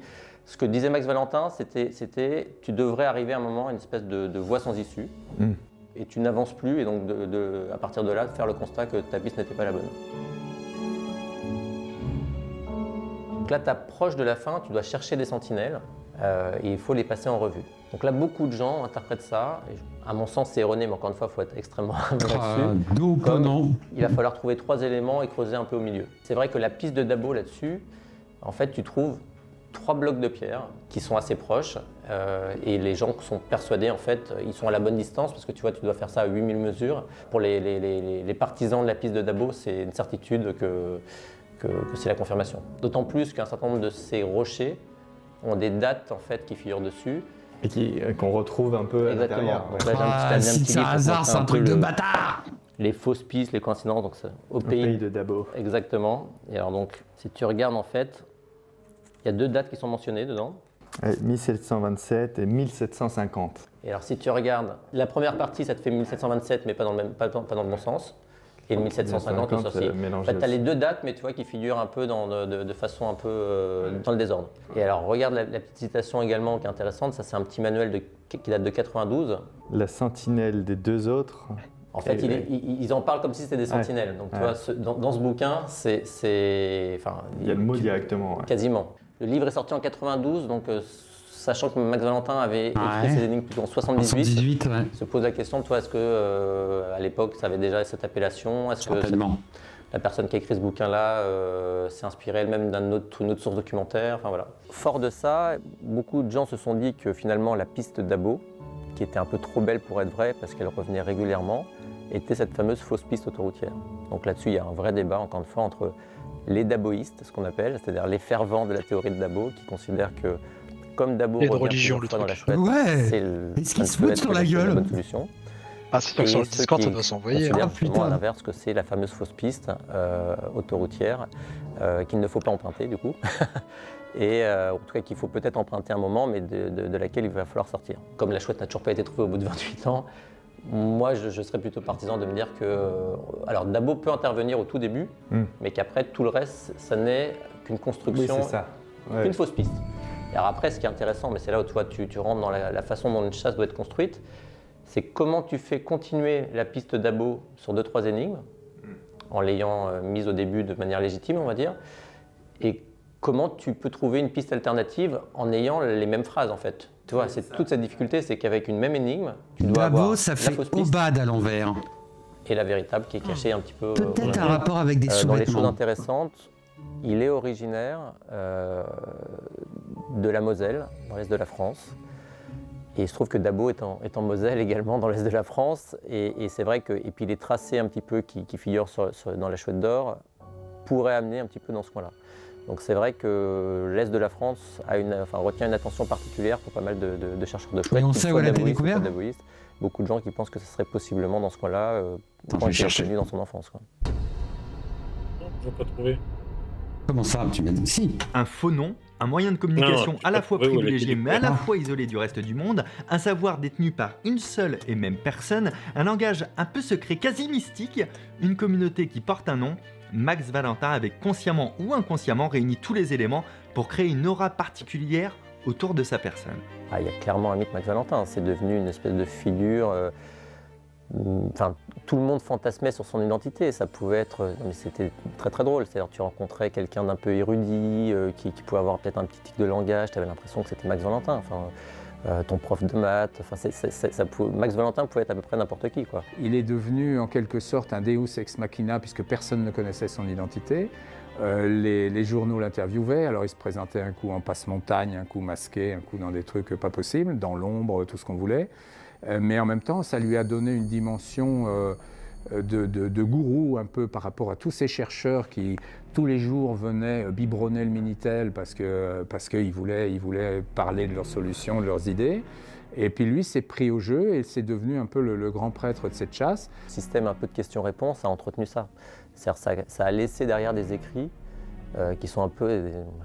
Ouais, c'est ça, c'est presque parole d'évangile derrière. C'est devenu, on analysait un peu les paroles du prophète, exactement, c'est ça. Et de fil en aiguille, il a perdu un petit peu la notion de ce qu'avaient été les accords de départ et puis je dirais l'éthique de départ de cette chasse. Et puis il en a fait, il a cherché en tout cas à s'en faire une chasse personnelle. Il s'est créé un personnage virtuel avant. Apparemment, Max... donc c'est lui qui a annoncé sur le Discord qu'à 8h26 très précise, jeudi matin, nous vous confirmons que la contre-marque de la chouette a été déterrée cette nuit simultanément avec un envoi de solutions sur le système de vérification en ligne. A-t-il écrit, on demande tous d'arrêter de creuser et de se déplacer. Jeudi soir à 18h38, il a posté un nouveau message. Je me refuse à traiter ces événements dans la précipitation. Beaucoup de paramètres évoluent encore en ce moment même. Je le remets à demain, donc ce vendredi, ma première intervention sur YouTube. Donc, alors attends. Ça a été découvert jeudi, donc normalement sa vidéo aurait dû sortir. Je vais essayer de la trouver. Avant Minitel. Avant Internet, je veux dire. Déjà sur Minitel, il avait un personnage virtuel, ce qui n'était pas très fréquent quand même à l'époque. C'était beaucoup plus compliqué de se créer une identité virtuelle. Lui avait réussi à le faire. Et donc avec ça, son identité virtuelle lui a permis de faire un peu tout et n'importe quoi. Il a un peu oublié les règles qu'on avait définies, etc. Il a donc embarqué cette histoire à sa manière, y compris sur... les milliers de commentaires qu'il a fait sur mes tableaux, etc. Donc ça a embarqué beaucoup de gens dans des directions que je n'aurais pas soupçonnées en fait. Il y a des gens qui ont vraiment vécu avec la chouette et donc Max Valentin comme un compagnon de vie, quelque part, de route. Donc oui, il y a clairement un lien fort qui a pu se créer avec ces gens-là. Mais c'est là que le sort frappe. Alors que personne ne s'y attend, la chouette risque de s'envoler loin de tout le monde. Pourquoi ? Comment ? Pour une question purement légale et pragmatique. La chouette d'or, donc à l'époque, était détenue par la maison d'édition qui devait remettre donc le lot aux gagnants de la chasse. Lors de la faillite de la dernière maison d'édition, donc maison d'édition qui publiait plein d'autres livres, le liquidateur judiciaire de la maison d'édition en question a été saisir tous les actifs, tous les biens détenus par la maison d'édition pour les vendre et payer les créanciers selon la procédure. Et en fait, ils ont saisi la chouette d'or en disant voilà, ça appartient à la maison d'édition.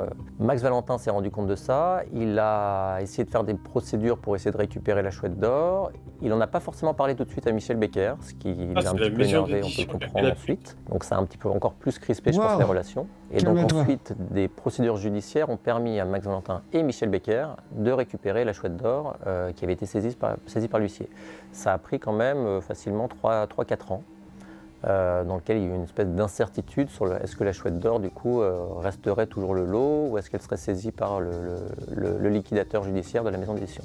Suite à ça, la chouette d'or a été remise, suite à la décision du tribunal, la cour d'appel de Versailles, à Michel Becker, puisqu'il était le propriétaire, mais elle a bien précisé, jusqu'à la découverte de la chouette par un éventuel chercheur. Donc il y a une décision juridique qui mentionne à la fois la propriété de Michel Becker, mais également que c'est en attendant évidemment un éventuel découvreur. C'est alors que le pire des drames arrive dans la nuit du 23 au 24 avril 2009. Régis Hauser, alias Max Valentin, décède brutalement. Les étapes de création des énigmes, les solutions, les explications de chaque pourquoi et de chaque comment de cette chasse au trésor disparaissent avec lui. Quelles ont été les conséquences de son décès ? Assez inattendues. Dans la troisième et dernière partie, vous allez découvrir ce qu'il s'est passé et où nous en sommes à ce jour.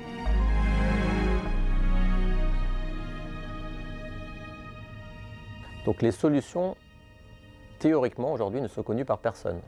Elles ont été rédigées par Max Valentin, mises dans cette enveloppe, scellées par Max Valentin, donc avec ces fameux cachets à la cire, et remises à l'huissier. Ok. Les héritiers de Max Valentin ont été voir l'huissier pour vérifier l'existence de cette enveloppe. Maintenant, cette enveloppe n'a jamais été ouverte, donc possiblement elle peut être vide. Bon, ça serait peu probable, encore une fois, mais bon, c'est... Et puis après, on ne sait pas ce qu'il y a écrit dessus, évidemment, quoi. Voilà. Cette chouette d'or, c'est quand même pas forcément un cadeau pour les héritiers de Max Valentin, qui ont clairement hérité ça par définition malgré eux, et qui pour eux, aujourd'hui, ne les apportent plutôt que des problèmes. Ils doivent gérer des chercheurs frustrés qui se demandent est-ce que les solutions existent ou pas. Ils doivent gérer la relation avec Michel Becker. Enfin voilà, ils ont plus d'emmerdes à gérer pour à peu près aucun bénéfice. Mais il y a eu des propos, des écrits même de... Mais du coup, ils touchent les royalties quand même sur les ventes de bouquins qu'on continue. Je suppose que l'accord perdure, si c'est un tiers de tiers, bah ouais. Quelqu'un qui est décédé il n'y a pas très longtemps, qui avait donc comme pseudo Phil Duck. Phil Duck a travaillé avec Max Valentin et qui lui m'a dit un jour au téléphone, mais moi je sais très bien où les chercheurs font fausse route, je sais à quel moment ils sortent de la voie royale, etc. Donc a priori, il détenait lui un certain nombre d'éléments qui lui permettaient d'apprécier un petit peu. Je ne pense pas qu'il connaissait les solutions. Quant aux héritiers, pour l'instant c'est un mystère. Est-ce qu'ils les ont regardés? Est-ce qu'ils ont regardé des notes? Parce qu'il doit y avoir quand même pas mal de documents avec. Et Phil Duck m'avait d'ailleurs dit que le livre de solutions était prêt, qu'il était déjà rédigé, donc il n'y a pas que l'enveloppe des solutions. Donc il va y avoir un livre. Pour une publication éventuelle. Voilà. Ah oui, d'accord. Donc ces éléments-là c'est pour ça qu'ils gardent certainement le secret aujourd'hui. Non? Ça l'expliquerait. S'ils doivent sortir un livre, ils ne vont pas donner les réponses maintenant, ça paraît logique. À un moment donné, les ont eu en main. Après, qu'est-ce qu'ils ont regardé, pas regardé, ça on ne saura jamais. C'est le mystère de la chouette d'or. Lorsque le cahier des charges a été publié par Michel Becker en décembre 2019, il s'est avéré qu'une version pirate du cahier des charges a été communiquée sur Internet en octobre 2019, 2-3 mois avant. Ce qui sous-entendrait que des gens avaient eu accès à ce cahier des charges avant. Alors la question c'est qui, comment? Est-ce que c'est Michel Becker qui l'a transmis à certaines personnes pour des raisons que l'on ignore? Est-ce que c'est des gens qui l'ont volé à Michel Becker? Est-ce que voilà, donc toutes ces questions font que les chercheurs sont très prudents sur le fait que certaines personnes puissent avoir accès aux solutions pour éviter que se reproduise ce même genre de désagrément. Le risque, c'est toute personne qui a pu avoir connaissance de ces solutions est un risque potentiel sur le fait, un risque de fuite, tout simplement. Qu'est-ce que l'association A2CO? L'A2CO, c'est l'association des chercheurs de chouettes d'or. Tous les ans, ils font ce qu'on appelle une chouette fête. C'est un truc très sympa qui s'organise dans des villes qui ont un lien avec la chouette. Au-delà de ce côté un peu ludique et léger, l'A2CO intervient en justice pour pérenniser en fait la chouette d'or. Eux, ils ont des demandes assez simples. C'est vis-à-vis de la famille, s'assurer que les solutions sont bien protégées, et vis-à-vis de Michel Becker, s'assurer que Michel Becker remettra bien le lot aux gagnants. Voilà, c'est un peu leurs deux demandes qui me semblent à moi assez légitimes. Cette association a été générée, voulue, initiée par Max Valentin et quelques proches, à l'époque où le Minitel s'est arrêté. Donc, à l'époque, il avait commencé à reprendre la main sur l'opération et il a mis en tête de tout le monde qu'il ne fallait surtout pas montrer les solutions à Michel Becker parce qu'il allait dévoiler tout ça, foirer le jeu. Ce qui est totalement faux, puisque je suis l'un des seuls à avoir essayé de sauver le jeu au moment de son décès, mais enfin peu importe. Il avait mis cette idée-là donc, dans la tête des chercheurs, et en plus, moi je ne communiquais pas beaucoup, donc ils se sont fait à cette idée. Et puis le jour de son décès, j'ai quand même un peu dit ce que je pensais, qu'il s'était passé des choses un peu bizarres, notamment la saisie de la chouette, le fait que ça m'ait été dissimulé, etc. Et à ce moment-là, les chercheurs se sont dit, lui... Il dit du mal de Max Valentin, il est en colère, c'est un traître, etc. Donc, j'ai cette image-là.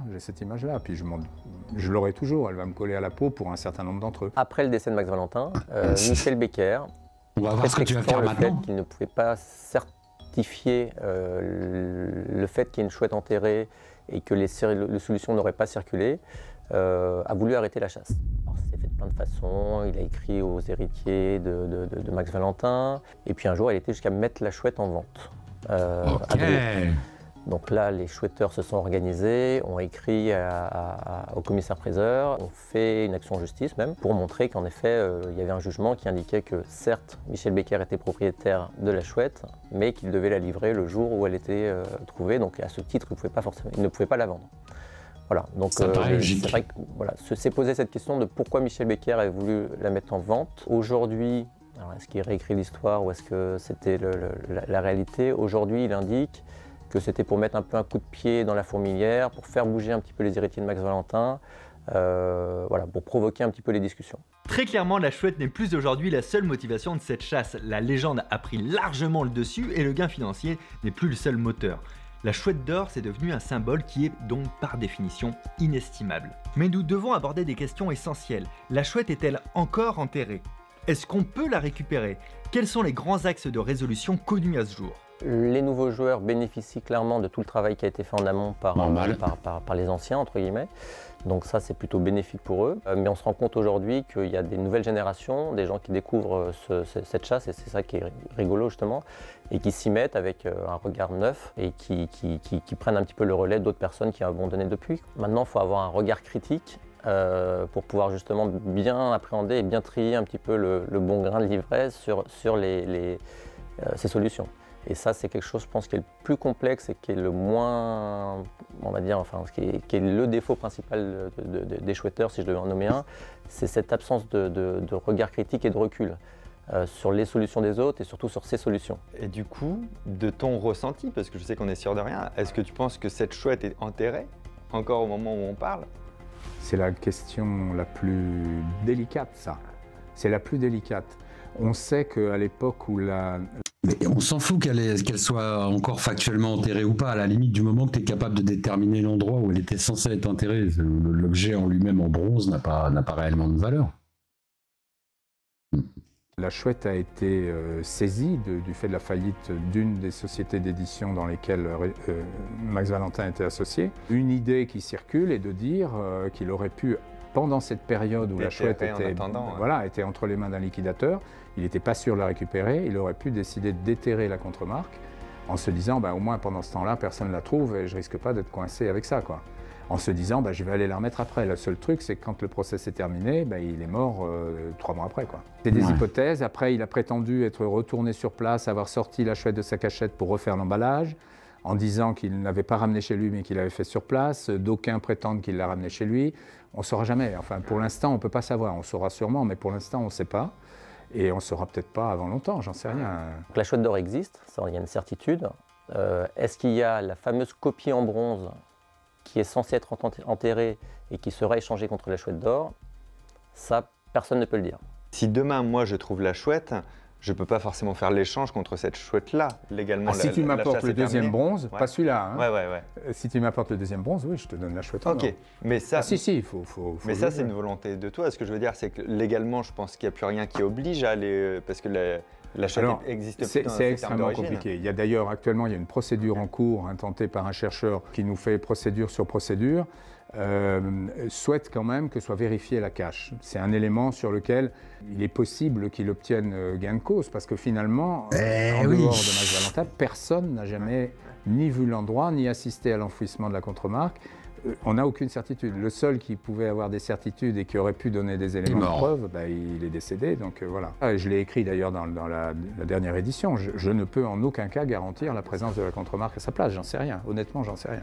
95% ou peut-être même plus encore des chercheurs ne sont plus du tout là pour la chouette d'or. Enfin, en tout cas, pour le montant, pardon, l'élément pécunier, en effet. Ils sont là pour avoir été celui qui a résolu cette énigme un peu mythique. Donc je pense que pour beaucoup, la chouette en bronze a largement la même valeur que la chouette en or. C'est le véritable trésor. C'est celui qui est enterré, qui est sous terre depuis 28 ans. Et qui est vraiment mythique en effet, et qui est la récompense de celui qui aura été plus malin que les autres pour la trouver. Et là, clairement, la chouette de bronze, elle a une histoire qui est quand même en effet conséquente depuis 28 ans. Un bronze sous terre depuis 28 ans, il doit être dans un bel état quand même. Il avait fait refait l'emballage au bout de combien de temps? Je sais pas. Et là, il l'a dit, mais j'ai pas retenu, je crois 3 ans. Ouais. Si au bout de 30 ans, ça peut être Il a déterré au bout de 3 ans pour refaire l'emballage. Si j'ai bien compris, je vais pas retourner en arrière parce qu'il est un peu tard, mais il disait ça, ouais, qu'ils avaient déterré pour faire l'emballage et qu'il a même dit qu'il avait fait l'emballage sur place et qu'il y en a qui ont dit qu'il l'avait ramené chez lui. On ne sait pas.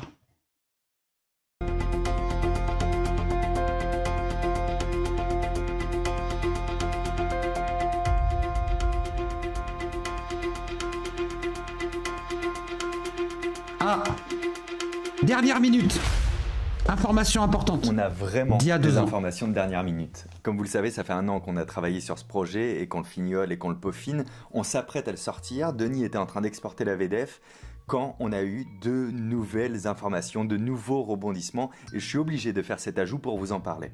Le 30 octobre 2021, sur la chaîne YouTube Les Éditions de la Chouette d'Or, Michel Becker a publié une vidéo courte, mais où il parle de plein de choses qui sont très troublantes et qui rajoutent encore de nouvelles questions à cette chasse mythique.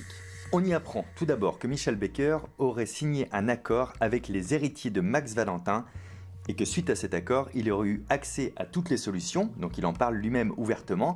Il dit d'ailleurs que l'ultime solution, la super solution, donne l'emplacement au centimètre près de la cache. Donc ça veut dire que Michel Becker, à partir de ce moment-là, connaît la cache de la Chouette d'Or, de la contremarque en bronze. Et bien plus que ça, il explique qu'il y est allé en présence d'un huissier. Alors on ne connaît pas encore l'huissier, on ne sait pas s'il y avait d'autres personnes ou pas qui étaient présentes aussi bien à la lecture des super solutions et des solutions de la Chouette que le jour où ils ont été déterrés, la contremarque. Mais en tout cas c'est sûr, Michel Becker s'est rendu sur place et a été vérifié que la contremarque était toujours présente. Il nous explique toujours dans cette vidéo-là que c'était pas la Chouette en bronze qui était enterrée, mais un oiseau de métal, on n'en sait pas plus, qui se serait abîmé avec le temps. Alors, comment cet oiseau s'est retrouvé là? Est-ce que c'est Max Valentin qui avait effectivement déterré la contremarque et qui l'avait remplacée parce qu'il voulait la remettre plus tard? La question que moi je me pose, là c'est très personnel, c'est où est la Chouette en bronze originale? Et Michel Becker explique aussi qu'il a remplacé du coup cet oiseau un petit peu abîmé en métal par une vraie chouette en bronze comme c'était prévu. Donc est-ce qu'il l'a fait un autre jour? Parce que j'imagine qu'il n'en avait pas une sur lui sous le bras pour le mettre. Donc est-ce qu'il y est allé 2 fois? Il y a beaucoup de questions comme ça qui commencent à naître juste suite à cette déclaration. Ça me paraît un peu tiré par les cheveux quand même. Mais bon. Une autre question, là aussi c'est personnel, que je me pose, c'est... Ouais, c'est capillotracté quand même, le fait que... voilà. Oui, c'était bien au bon endroit et tout, mais c'était pas le bon oiseau. Ok. Est-ce que cet oiseau qui est enterré, on peut le voir quelque part? Ceux qui ont acheté le moi, si je cherchais la Chouette d'Or, en fait c'est cet oiseau-là que j'aimerais avoir. C'est celui qui est enterré depuis le plus longtemps. Et puis en creusant un petit peu, on s'aperçoit que la Chouette est en train de vivre des changements. Par exemple, Michel Becker a changé beaucoup d'éléments du règlement de la Chouette d'Or. C'est-à-dire ? Alors je pense qu'il a le droit de le faire légalement, mais c'était pas si visible. C'est vraiment en comparant qu'on s'est rendu compte de ça. Donc c'est important aussi de le savoir. On s'aperçoit aussi que sur le site des éditions de la Chouette d'Or, maintenant il y a des copies de la Chouette en bronze qui sont à vendre, je crois d'une valeur de 15 000 € environ. Donc on peut avoir sa propre Chouette d'Or chez soi. Bref, on voit que c'est en train de reprendre une vie un peu différente, soulevant de nouvelles questions sur combien de personnes du coup ont eu accès aux solutions. Est-ce que Michel Becker, même sans le vouloir parfois, serait pas susceptible de donner des indices? Combien de personnes ont pu accéder à cette cache-là? Où est cet oiseau qui a été déterré? Où est la contremarque du coup qui était là avant? Qu'est-ce qu'en a fait Max Valentin? Moi j'ai presque envie de dire c'est presque une nouvelle chasse. J'ai envie de chasser en fait la première contremarque et la trouver. Bref, c'était un petit ajout de dernière minute pour vous donner les infos les plus fraîches, mais aussi pour vous dire que même après un aussi gros documentaire qui a demandé autant de travail, eh bien on se rend compte que l'histoire est loin d'être finie. Je remercie énormément toute mon équipe qui a travaillé sur cette vidéo, en particulier Jérémy, Loïc, Fanny et Denis. Merci également à Michel Becker et à Julien Alvarez qui m'ont permis d'accéder à des informations et à des lieux inédits. Et surtout, leur connaissance et leur implication dans la vie de la Chouette d'Or m'ont été très précieux pour faire ce documentaire. Tous les deux d'ailleurs sont impliqués eux aussi dans une nouvelle chasse. Michel Becker récidive avec un nouveau projet ambitieux et une nouvelle chasse qui l'est tout autant. Julien Alvarez, lui, fait partie des éditions du Trésor. Et si ce nom vous dit quelque chose, c'est pas pour rien. C'est parce que j'ai créé avec eux une chasse en 2018 et je vous faisais gagner 10 véritables diamants. Les éditions du Trésor reviennent avec une nouvelle chasse que j'ai pu découvrir et qui s'annonce vraiment folle. Elle a déjà commencé, c'est l'Or de Sipan. Et enfin, merci énormément au domaine de la Pierre Ronde qui nous accueille pour ce tournage dans ce décor incroyable, ce décor naturel, du moins qu'ils ont créé. C'est un village fantastique où vous pouvez venir séjourner et dormir dans une maison de hobbit, une maison de magicien, un tipi, une yourte. Si vous voulez déconnecter en pleine nature, dans un lieu insolite et un peu incroyable, vous allez trouver le lien vers leur site dans la description, avec les liens vers la chasse de l'Or de Sipan et la chasse du trésor de l'entente cordiale. Bref, vous avez tout dans la description. J'espère que ce nouveau format sur la chaîne vous a plu. C'est un travail de plus d'1 an que vous venez de voir se concrétiser. On a hâte de lire vos avis, vos retours dans les commentaires sur ce genre de vidéo. Mais je pense que ma chasse au trésor sera super simple. Au cœur d'un sujet, d'où la longueur de la vidéo. Non, il veut pas qu'il fasse ta chasse au trésor, il veut qu'il fasse ta chance. La chaîne approche de 1 million d'abonnés. Ça, c'est grâce à vous, c'est fou. Merci. Et comme toujours, ici, vous trouverez 2 autres vidéos. Ces 2 autres vidéos sur les 4 d'abonnés. Vidéo plus rapide. Ici, une vidéo sur l'île de Pâques avec Axolot. Et ici, attends, on va le laisser finir. De la Rose avec Poisson Fécond. Prenez soin de vous. À très bientôt. Ciao. Loïc, générique de fin. Non! Cette phrase est trop classe. Il faut qu'on trouve quelqu'un qui s'appelle Loïc. Il est minuit 10. Juste, bah déjà, on va essayer de suivre un peu ça, voir si à un moment ils expliquent et si on peut en reparler, parce que j'ai trouvé ça plutôt intéressant. J'aimerais bien connaître les solutions. J'aimerais bien savoir plus. J'ai regardé sur, donc il avait dit qu'il ferait une vidéo le vendredi. J'ai regardé sur, j'ai trouvé sa chaîne et je vous avouerai que la première vidéo que je suis tombé, j'ai commencé à scroller et je suis tombé sur les premiers commentaires et tu vois tout de suite que ouais, ça doit se prendre la tête en fait.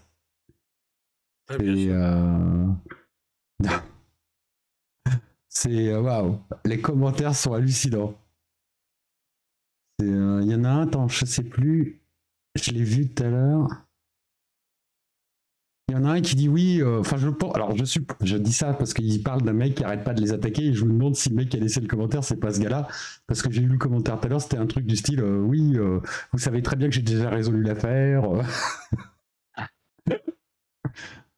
Mais on va garder ça à l'œil. Je vais m'abonner à la chaîne et on va essayer. Non, alors de Fabien, je suis déjà abonné. Je me suis abonné direct parce que je m'abonne au fur et à mesure. Et je vais m'abonner aux éditions de la Chouette et pour voir la prochaine vidéo, quand est-ce qu'elle était la dernière? Michel Baker, il y a 1 mois. Donc il n'y a pas sa nouvelle vidéo. Donc peut-être quand je reviendrai dans 3 semaines, il y aura une vidéo qu'on pourra la regarder ensemble. Qu'est-ce qu'il dit, Lax, pardon. Ouais, le bug a oublié d'être tombé. Lucas. Non, bah ouais, le mec est plutôt smart. Très smart. C'est clair.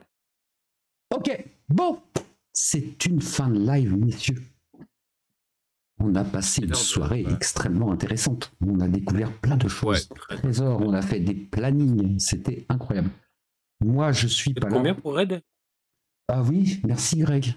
Bien vu. On va voir. Est-ce qu'on remplit les quotas? Alors... Combien vous êtes sur Twitch? 8 sur voilà. 8 sur Kik, c'est faisable. C'est 5. Et 6 sur Twitch. Bon alors les Twitchers, qu'est-ce qui se passe? Ça doit passer. On va lancer un raid. Une idée de... Qui raid, messieurs? De quoi? Une idée de qui raid? Flexinsil? Qui ça? Flexinsil? Non. Non, je sais pas. Non, la flemme. Enfin, j'ai rien contre Flexinsil non plus. Hein. Mais qui c'est qu'on a sur Kik? Putain, j'ai un lag, frère. Toi aussi, Alec, à tout hasard? Je sais pas. Ok, t'as raison. Alors, qui c'est qu'on a? Je sais pas. Là, il y a beaucoup de gens. Là, il y a énormément de gens. Ils sont beaucoup trop. Je peux pas faire scroller tout voir. Allez, on va voir ça. N'hésitez pas à mettre des suggestions si vous voulez entre temps.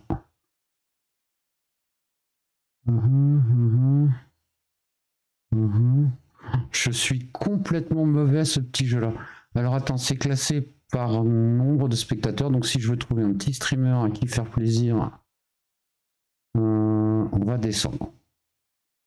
On va descendre. Et nous, on va même se trouver un moment tout en bas de la liste. Alors, qui c'est qu'on a? J'ai trié par ordre inverse. Tu dis pas des trucs compliqués à papa, s'il te plaît. Tu dis où papa, il doit cliquer, c'est tout. En vrai, je veux pas vous envoyer sur quelqu'un, je sais pas de quoi il parle, c'est nul. Mardios, Jack et sur toi. Ok, moi je l'aime bien et je la connais bien. Alors, qu'est-ce que t'as encore, Alice? Alors, IDE, fait des Among Us avec des gens de la communauté. Oui, Alice, on joue à Among Us. Tout à fait. Bravo, Alice. Merci, Alice. Merci, Alice. Alors, je vais retrouver, parce que normalement, je suis abonné. Hop, je devrais la retrouver facilement.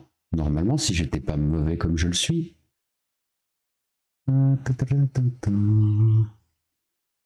suis vraiment nul. Il n'y a pas à chier. Sur Twitch. Sur Twitch, comment je fais pour revenir au bon truc? Attends, bouge pas, je vais rouvrir une page, ça ira plus vite. Voilà. On recherche. Hop, hop. Voilà, live. Très bien. En plus, elle est très gentille.